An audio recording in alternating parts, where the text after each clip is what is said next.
Bom,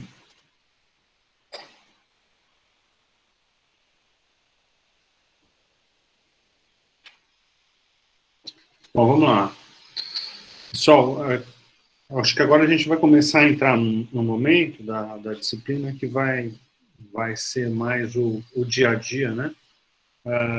As primeiras aulas foram um pouco mais explicações, conceitos, algumas coisas assim, e ainda vou trazer algumas coisas, alguns conceitos e discutir algumas coisas com vocês, mas a partir de agora a gente começa a fazer uma coisa um pouco mais vocês trazendo os projetos, né, e a gente podendo discutir esses aspectos nos projetos de vocês, né. Então, fazer um pouco mais da dinâmica, que de fato é a dinâmica de projeto, que é a gente começar a discutir a partir de alguma coisa concreta e não apenas conceitos e fundamentos. Mas ainda, acho que toda aula a gente vai falar um pouquinho de alguns conceitos, vai tentar trazer da luz algumas questões que são, provavelmente, o momento onde vocês vão estar passando em cada projeto, o momento onde vocês vão estar exercendo algumas atividades específicas, né? Pelo andar da carruagem, né? E pela organização que, assim, todo tipo de metodologia baseada em design thinking tem, né? Vocês, nesse momento do projeto, alguns um pouco mais adiantados, outros menos adiantados, mas, enfim, nesse momento do projeto, vocês ainda estão muito centrados na questão de quem é, a gente às vezes chama de usuário, não é só uma questão de usuário, mas quem são os usufrutuários, quem vão, de fato, ser as pessoas impactadas, né? Pelo projeto que vocês estão elaborando. E veja, vocês ainda nem sabem qual é a solução, nem tem que saber, nem tem como saber. Nesse momento, vocês não sabem o que vocês vão fazer de projeto. Aquela primeira parte do diamante, né, do Diamond, ainda não está resolvida. Então, você não sabe o que é, de fato, o seu projeto. E é absolutamente correto que você não saiba. Por quê? Porque você só vai conseguir definir o seu projeto quando você souber bem para quem você está projetando. Não há como você definir um projeto, definir uma configuração, definir qual é, até em termos conceituais, qual é a solução que você vai dar, o que você vai criar, sem você saber com clareza para quem você está trabalhando, para atender que pessoas e que funções e que necessidades você está trabalhando. Então, a primeira parte, que geralmente se chama de enquadramento, né, ou de pesquisa, tem vários nomes aí que se dá para esse primeiro momento, é um momento de entendimentos, é um momento de você entender, né, o contexto, as pessoas, né, o quadro que você está ali tentando entrar para trazer alguma contribuição, né? A gente às vezes fala assim, olha, esse é um momento de entender o usuário. Não é apenas o usuário, né? Não é só o usuário, não é necessariamente o usuário. Existem múltiplas figuras presentes aí, né? O usuário geralmente é o que a gente é um nome genérico, uma figura genérica dada para uma pessoa que vai ser talvez a pessoa que mais vai utilizar a solução que a gente vai estar provendo, né? A pessoa que, né, manualmente, mecanicamente, vai de alguma forma utilizar isso mais, né? Mas tentando trazer alguns exemplos aqui para vocês entenderem que isso não é uma questão tão simples quanto parece. Vamos supor que o seu usuário é uma criança, né?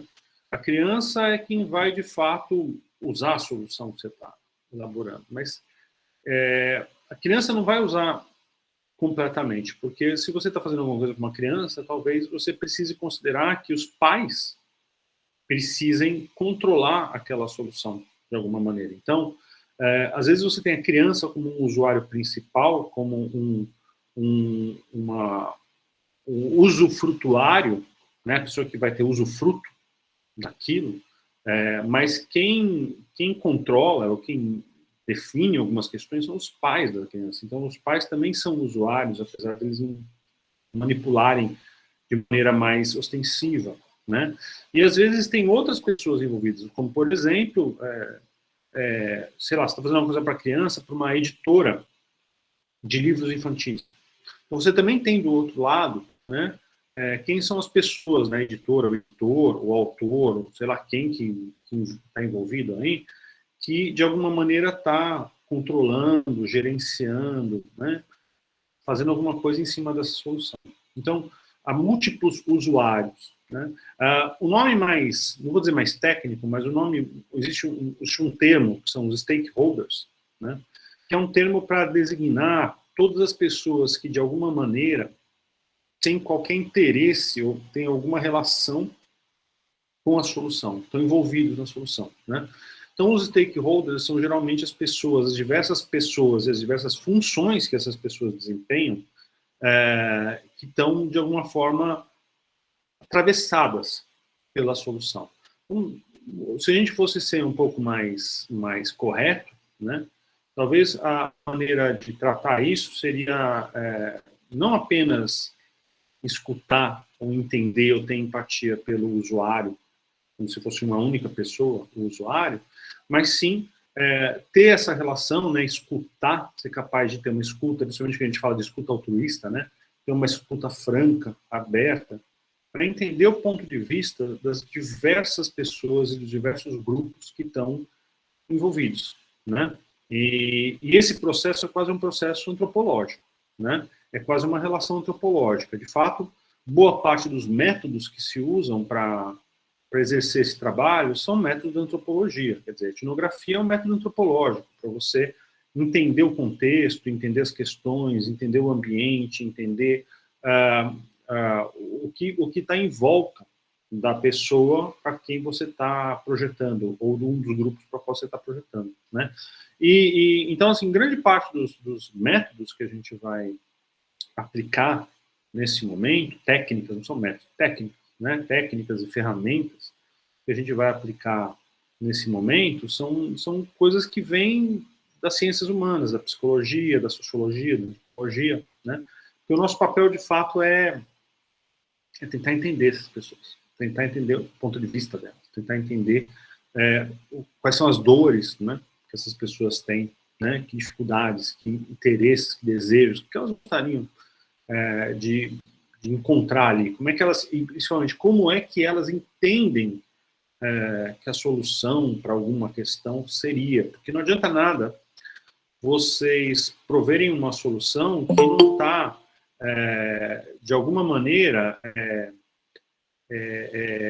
alinhada um pouco com o entendimento que a pessoa tem sobre algo. Quer dizer, a pessoa tem lá uma ideia, né? Quer dizer, eu tenho um problema que eu quero, sei lá, ensinar meu filho, educar meu filho, né? Eu quero que ele aprenda utilizando uma solução digital. Ah, bacana. Mas como é que você entende que é feito esse aprendizado? Ah, esse aprendizado não posso estar envolvido, não pode me dar trabalho, né? Eu quero que ele ligue o celular e a coisa lá role, sozinho, né? E aí você vai perguntar para um pedagogo, um psicólogo, o psicólogo fala assim, a criança não vai aprender sem apoio e supervisão de um adulto do lado. É difícil uma criança pegar um aparelho, um equipamento, um computador e usar e aprender, porque criança pequena, então nem se fala. E aí você provém uma solução que exige a presença do adulto, do pai, da mãe, que quer que seja, responsável, né? E aí essa pessoa fala, isso não é uma solução para mim, né? A tua solução pode estar tecnicamente correta, absolutamente correta, né? Mas se ela não encontrar um certo alinhamento, se ela não encontrar uma maneira, né, de envolver esse adulto, por exemplo, no processo, esse adulto não vai enxergar isso como uma solução e não vai adotar essa solução. Então, não adianta a gente estar desalinhado. A gente pode até ter algumas discordâncias, né? E claro, vocês não têm que nunca, né? Não é o que as pessoas vão dizer para vocês nesse processo de observação que vocês têm que fazer. Se fosse uma relação direta, a gente não precisava de design no meio do caminho, né?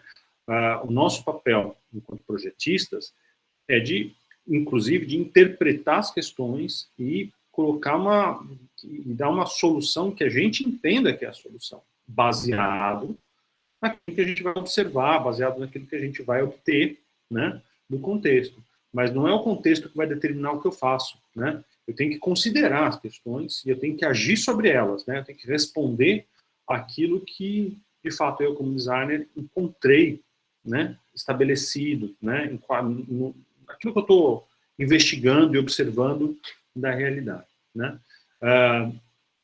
Inclusive, né, essa questão do observar e do entender e do enquadrar, o professor Silvio Meira, que é sócio do professor André Neves, né, já foi professor, é professor aposentado lá do SIM, publicou essa semana, colocou no Twitter, acho que essa semana, um texto do Fernando Pessoa, de 1926, onde um texto no Jornal do Comércio, não era Jornal do Comércio, era Contabilidade e Comércio, alguma publicação da época de 1926, 100 anos, gente, praticamente 100 anos, onde ele explicava que o comércio nunca ia funcionar e dar certo se os comerciantes não quisessem entender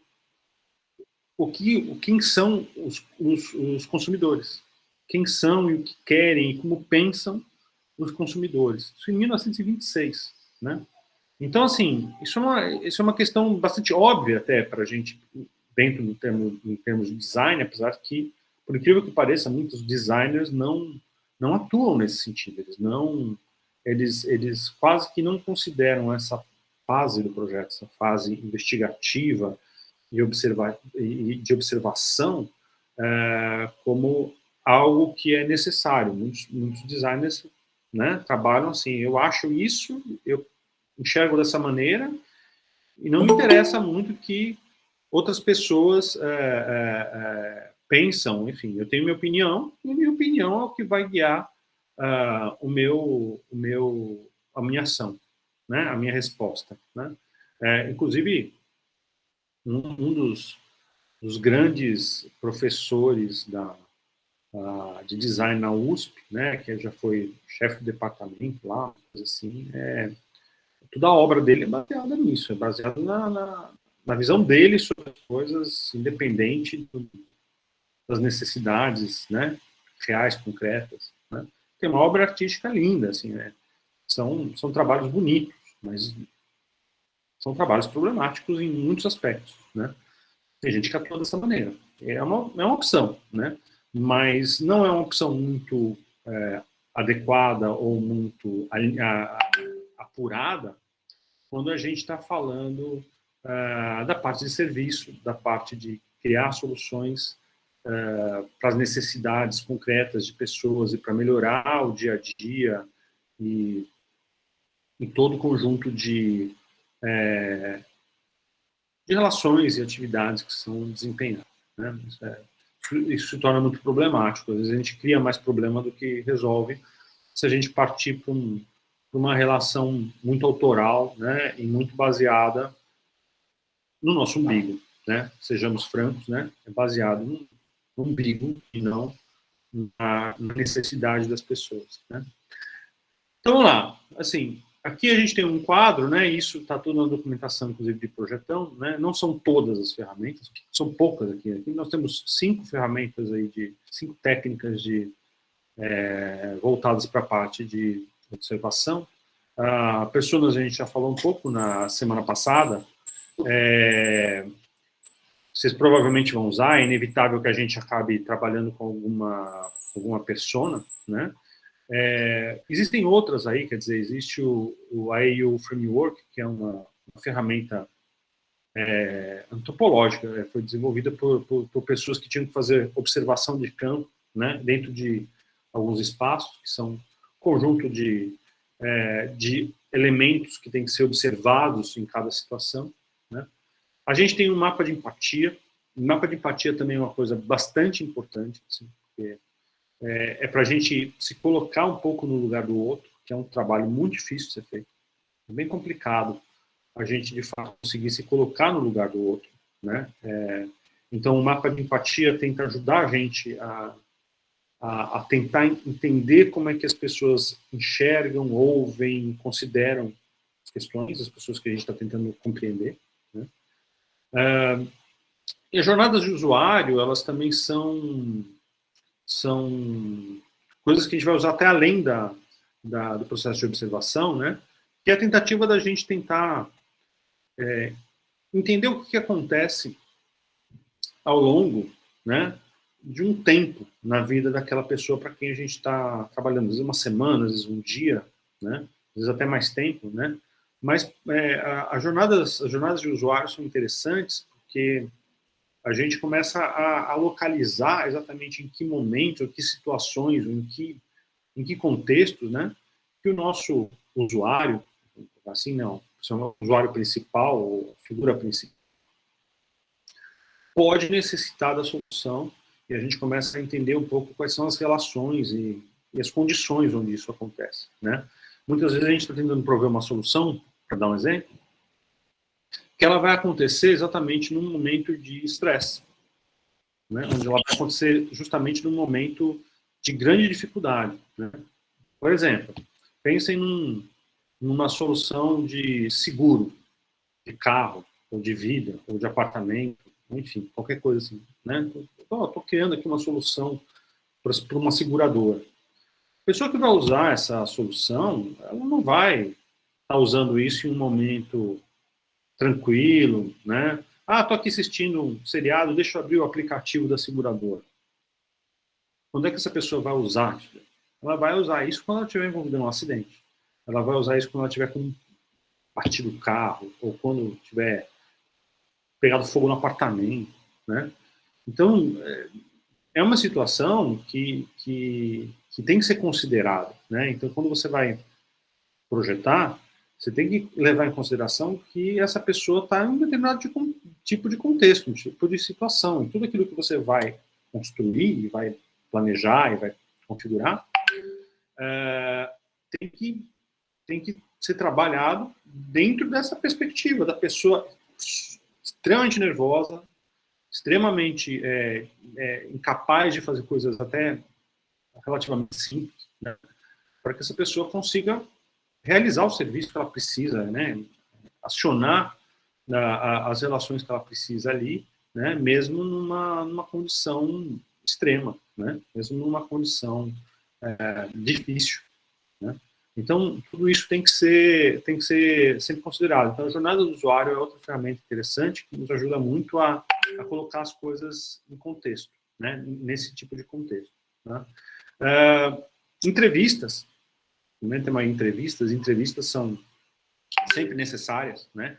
Existem várias maneiras de se fazer entrevista. Entrevista não é uma coisa geral, né? Tem vários tipos de entrevista. Entrevista estruturada, entrevista não estruturada, entrevista em grupo, entrevista individual, entrevista em profundidade, um monte de maneiras, né? Vocês talvez não precisem dominar todas elas, mas para você tentar obter das pessoas, né, os elementos que você precisa considerar no seu projeto, né, inevitavelmente você vai ter que entrevistar, conversar, né, e falar com as pessoas, né.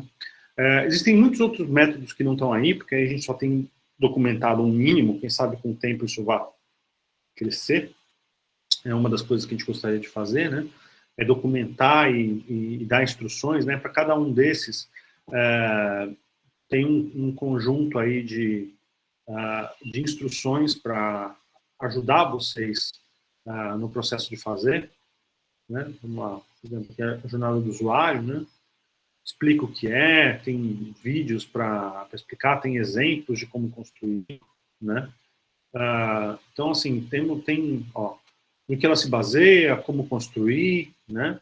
Então, por exemplo, aqui a gente tem coisas que ainda não estão documentadas, já estão apontadas aqui, mas não estão ainda documentadas, que são as técnicas de sombra ou um dia na vida, né? O que é o sombra?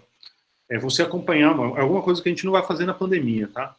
Mas, assim, o sombra é uma técnica de levantamento, de observação, onde você vai acompanhar uma pessoa durante o dia todo, do lado dela, sem interferir. Então, você vai ficar junto com uma pessoa que você está tentando entender a situação dela, o contexto, vai acompanhá-la durante o dia todo. Só que você não vai interferir em nada, você só vai anotar, observar e anotar. Você não vai se envolver. Você vai ver as situações, você vai ver o que ela enfrenta, você vai ver as dificuldades, né? Mas você não vai fazer nada por ela, você só está ali para observar, né? E um dia na vida é uma simulação que você faz de uma pessoa, de se colocar no lugar de uma pessoa. Tem um caso clássico, né? Pessoa que tem diabetes, por exemplo, tem que fazer, às vezes, a pessoa que tem algum problema de saúde, uma pessoa que, por exemplo, tem um problema, precisa fazer diálise todo dia, né? Precisa filtrar o sangue, tem algum tipo de problema renal, coisas assim. Então você não tem, mas você vai tentar se colocar no lugar dessa pessoa, você vai tentar simular como se você tivesse. E o que é o seu dia se você tivesse uma situação, numa condição dessa? Então você teria que se deslocar para um hospital, você teria que entrar numa fila, você teria que ficar horas num equipamento lá, filtrando o sangue, você teria que tomar uma série de remédios, você teria que passar na farmácia para comprar mais remédio, você teria, quer dizer, a pessoa se coloca na situação, ou por exemplo, você se colocar na situação de uma pessoa, de um cadeirante, né? Como é que você faria para lidar se você fosse um cadeirante? Então, sei lá, você aluga uma cadeira de rodas, né? E você tenta fazer você mesmo tudo que você teria que fazer com uma cadeira de rodas, né? Então, você se coloca na condição da pessoa para quem você está trabalhando, né? Para quem você está construindo alguma coisa, né? Então, essas ferramentas, elas são ferramentas muito importantes para a gente investigar, para a gente conseguir entender o quadro, né? E que das pessoas, contextos, situações das pessoas para quem a gente está projetando algo, né? Trazendo uma solução, né? Esse é um vídeo, tem o vídeo também do AI Framework, está lá na documentação, né? Tanto aqui como lá na documentação do projetão, que ele vai funcionar um pouco como um jogo, né? Você vai fazendo colunas aí de ações, de uma série de coisas. Cada uma das letras é um elemento que você vai estar observando ali em campo, né? Onde você está fazendo o trabalho de levantamento, né? Então aí, ó, user mapping, né? Então vou falar um pouquinho dessa questão do user mapping. Então, quando a gente está tentando, né, fazer uma etnografia, por exemplo, isso é parte da etnografia, né? Nem sempre a gente está fazendo uma etnografia. Atualmente a gente recomenda que vocês façam a netnografia, né? Que é a etnografia de uma maneira digital, né? Não em loco, né? Não presencial, né? E observar outros hábitos que são hábitos digitais e coisas assim, né? Que também é válido, também é importante. Quando a gente está fazendo esse trabalho de entender as pessoas, né? É sempre bom considerar esses elementos que estão aí, né? Geralmente a gente só considera o comportamento, né, da pessoa, o que a pessoa está fazendo, né? O mapa de empatia, por exemplo, ele vai ajudar vocês a considerarem o que a pessoa está pensando, o que a pessoa está ouvindo, o que a pessoa está vendo, né? Mas todos esses elementos são importantes, quer dizer, o que a pessoa está pensando quando ela está fazendo alguma coisa, né? De que maneira ela está entendendo aquilo que ela está fazendo, o que ela está ouvindo, né, de alguém ou, né, de instruções, né? O que ela está recebendo, né? Ou no ambiente onde ela está conseguindo ouvir alguma coisa, se eu estiver falando de uma repartição pública, um monte de gente falando alto, né, com público sentado esperando para ser atendido, será que essa pessoa está conseguindo ouvir alguma coisa que ela precisa ouvir ou não, né? Qual é o contexto, né? Em que contexto que ela está? Descrever esse contexto, entender esse contexto. Será que é um contexto confortável? Será que é um contexto fácil? Será que é um contexto agressivo? Será que é um contexto, né, que ajuda ou que dificulta, né? Enfim, mapear o que ela vê, o que ela não vê, né? Que tipo de informação está presente, que tipo de informação não está presente, né? As motivações, o porquê que essa pessoa está aí, o que ela está tentando fazer, por que ela tem que ir até esse espaço, esse lugar ou essa situação para resolver, e realmente esse motivo é forte, não é forte, é trivial, não é trivial, né? E aí sim, por fim, né, a parte que às vezes nos interessa, ver quais são as interfaces que essa pessoa tem à disposição para agir, né? E por interfaces são todas, né? Que vai desde do computador pessoal, né, que já é uma interface, né, para resolver um serviço, até a própria interface gráfica, né, parte visual, o design de informação, que está ali presente, dado para ela resolver. Quando há alguma coisa, porque em muitos casos não há. E às vezes a gente tem que até que olhar as gambiarras, né? A gente tem que olhar na ausência de alguma solução para que as coisas sejam feitas, né? Você acaba apelando para as gambiarras, que não são a solução adequada, mas é o que vem no lugar. WhatsApp, né? Uma ferramenta de Facebook, né? A pessoa quer fazer alguma coisa, quer resolver algum problema, vocês querem resolver um problema com a faculdade, né?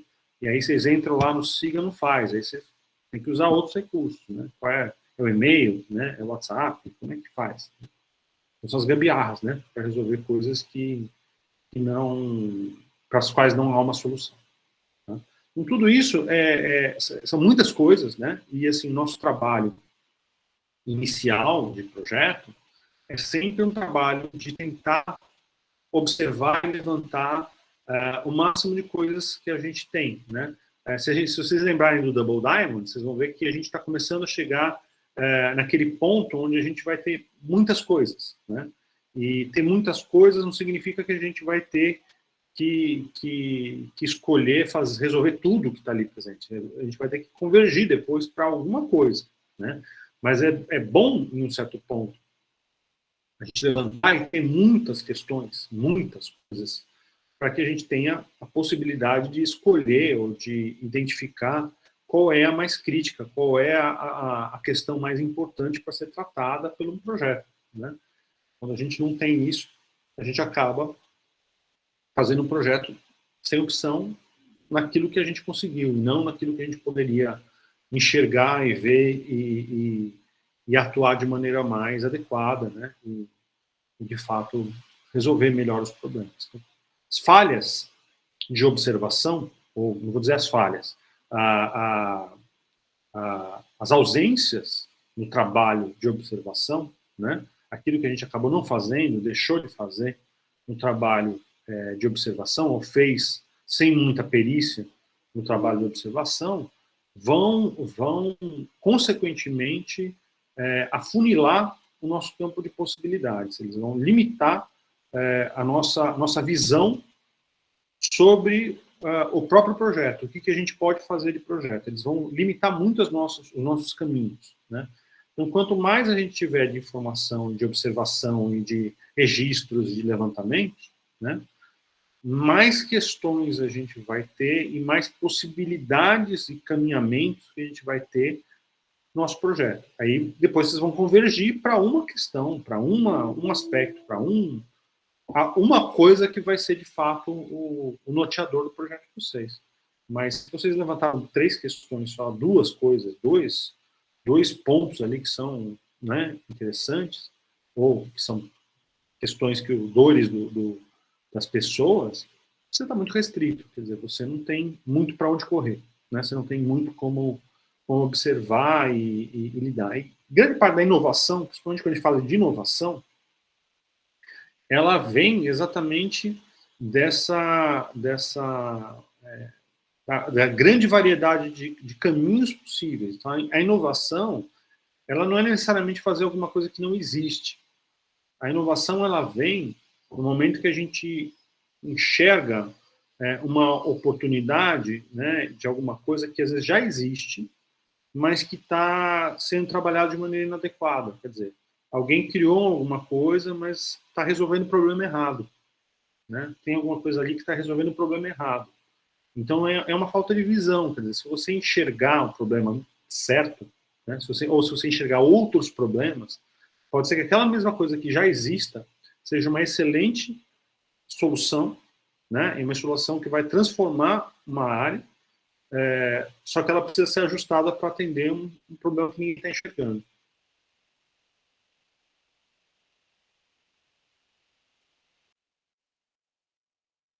E nesse ponto, né? Porque é ela que vai determinar, né, as possibilidades que a gente tem de inovação. Sem grandes observações, sem um trabalho profundo de observação, né, as nossas possibilidades vão se diminuindo, né, e a gente não vai conseguir enxergar caminhos possíveis, né, a gente vai ficar preso aos poucos que são óbvios, que são evidentes, né? E o evidente, né, os caminhos evidentes já foram explorados com toda certeza, né? Então a gente não vai ter grandes possibilidades de inovação, tá? E aí no nosso material tem aí uma série de outros vídeos e referências para vocês verem como construir um mapa de empatia, né, para que ele serve. Esses vídeos assim são muito bons do Nielsen Norman Group, né? Para quem não conhece, a Nielsen Norman Group é a empresa do Jacob Nielsen e do Donald Norman. Donald Norman é aquele responsável pela área de usabilidade, a área de experiência, tudo foi, né, iniciado aí pelo Donald Norman, né? Os vídeos deles são muito bons, da empresa deles são muito bons e muito didáticos em muitas questões, né? Então é muito bacana poder assistir. São em inglês, mas vocês conseguem colocar legenda, tá? E dá para entender. Assim, não, apesar das legendas traduzidas para o português que tem umas estranhezas aí, dá para entender. Esse outro vídeo também explica bastante assim por que a gente faz personas, né? Qual a necessidade de a gente trabalhar com personas, né, no nosso projeto. Tá? E aí tem também um vídeo do pessoal da IDEO no material, falando um pouco da criação deles, de quando eles criaram, eles que inventaram técnica de jornada de usuário e algumas outras técnicas. Foi o pessoal lá da IDEO que elaborou isso, né? E aí eles explicam um pouco essa abordagem antropológica, nessa visão que da gente agir como antropólogo, né, do designer, de quem está projetando, tem que atuar um pouco como antropólogo, tem que tentar entender e levantar, né, as questões para que a gente possa, de fato, saber o que projetar, né? Então, esse é o Jacob Nielsen, tá?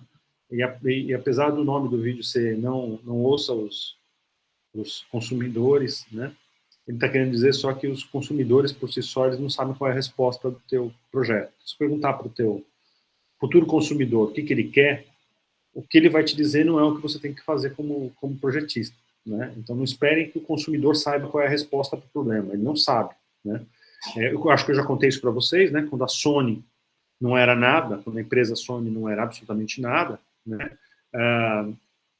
O presidente da Sony encomendou uma pesquisa e a pesquisa disse que o que o consumidor queria eram aparelhos de som gigantescos, né? Com caixas de som enormes, aquela coisa toda. E aí, falou, não é essa a solução.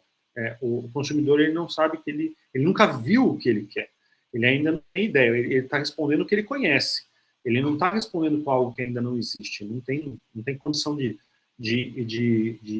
dizer que a resposta para o que ele quer é algo que ele ainda não viu, né? Então, a resposta que a pesquisa estava dando não era a resposta que a Sony precisava. E aí eles lançaram o Walkman, que era o inverso, que era um aparelhinho de som, de fita cassete, minúsculo, o menor possível, para levar no bolso, né? O oposto do que a pesquisa falou. E isso transformou a Sony no que a Sony é hoje, tá? Então, um pouco essa lógica de que a pessoa que você está abordando, investigando, discutindo, conversando, entrevistando, ela não tem como saber a resposta para o teu problema, ela não tem como saber a resposta para o teu projeto. Ela vai te dar uma perspectiva. É você que tem que considerar diversas questões em cima do que foi dito, do que foi falado, do que foi conversado, e tentar, como designer, encontrar uma resposta que, de fato, seja para o problema. A pessoa não sabe exatamente qual é o problema, né? Não sabe qual é, não sabe equacionar o problema. Ela sabe a dor que ela está sentindo, né? O problema não é a dor, né? E geralmente a dor é o sintoma, né? A dor é o que você sente por causa do problema. Então, é um trabalho do designer encontrar de fato o problema, o que de fato é o que está causando tudo isso e como é que eu posso fazer para transformar isso, né? Então é um pouco isso que o Jacob Nielsen fala nesse vídeo, né? E o Donald Norman, sócio dele, também tem umas falas interessantes aí no nosso material, tá, gente? Tudo isso aí são vídeos do pessoal do Nielsen e Norman Group. Esse vídeo e o próximo, são só esses vídeos que tem no material. Esse daqui e esse vídeo aqui falam um pouco sobre técnicas e processos de entrevista, tá? São importantes darem uma olhada, assim, para tentar ajudar vocês, se vocês forem fazer entrevistas, se vocês forem mandar questões para as pessoas, para tentar entender e para tentar lidar com usuários, né, os usuários, né? Como é que você pode estruturar isso, quais são as falhas comuns, quais são... Vejam, somente esse vídeo do David Travis é um vídeo muito até longo, eu acho que ele tem uns 40 minutos, não sei, não vou lembrar. Mas, assim, ele é muito detalhista, né? É um cara da área de pesquisa mesmo, é um cara, um entrevistador, né? Então, ele vai colocar um monte de questões que são típicas de quem faz entrevista como profissão, né? O designer geralmente não vai dominar todas essas técnicas, todas essas ferramentas. É claro que é bom ver, conhecer, lembrar de algumas questões, né? Mas, assim, a não ser que você se torne um pesquisador, de fato você não vai conseguir, né, absorver e colocar em prática tudo o que ele está falando. Então não se prendam também muito a esse perfeccionismo, tá? O feito é melhor do que perfeito, como diz o ditado, né? Ou seja, o bom o ótimo é o pior inimigo do bom. É melhor você ter alguma coisa boa do que você ficar buscando o ótimo e não chegar a lugar nenhum, né? Já falamos sobre isso. Então, assim, esses vídeos eles são boas orientações, mas não fiquem presos, né? Assim, principalmente sendo as primeiras vezes que vocês estão atuando nesse sentido, muito provavelmente vocês vão encontrar algumas dificuldades e vão fazer algumas bobagens no meio do caminho. Mas é melhor fazer algumas bobagens no meio do caminho do que não fazer nada, né? Na tentativa de fazer alguma coisa impecável, tá? Então, essas referências são boas aí para a gente conhecer e ir se aprofundando, mas vocês vão fazer as coisas na medida do que vocês são capazes, né, e conseguem articular nesse início. E, inclusive, os erros vão ser muito úteis para o aprendizado de vocês, para que no futuro vocês não errem, né? Então, na medida que vocês perceberam que os erros que vocês cometeram nesses processos levam vocês aos erros na configuração e na solução, isso vai se tornando um ótimo aprendizado para que vocês não cometam mais os erros e saibam por quê, né, na pele, por que essas coisas são tão importantes assim. Tá? Gente, dúvidas, questões, perguntas?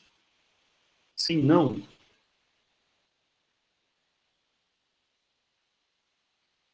Nada? Tá fácil?